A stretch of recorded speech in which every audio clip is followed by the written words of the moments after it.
అందరికి నమస్తే. సంక్రాంతి సీజన్ మొదలైంది కదా, కైట్స్ ఫ్లై చేయడం స్టార్ట్ చేశారా? పండగంటే సంతోషం, కానీ మన సంతోషం వేరొకరి ప్రాణాలు తీసేలా ఉండకూడదు. ఇదంతా దేనికి? Yes, Chinese manja. Chinese nylon and synthetic fibre coated with glass powder. అంటే దీంట్లో గాజు పొడి వాడతారు. చూడండి, ఇది ఒకసారి చూసారు కదా, ఇది మనం మెడకు తగిలితే ఏంటిది పరిస్థితి?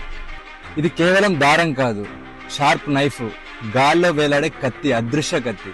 2-వీలర్ రైడర్స్ కి, యానిమల్స్ కి, బర్డ్స్ కి ఈ చైనా మాంజా తగిలి డీప్ కట్స్ జరిగి హెవీ బ్లీడింగ్ జరిగి ప్రాణాలు పోతున్నాయి. వీటి వల్ల చాలా మంది జీవితాలు నాశనం అవుతున్నాయి.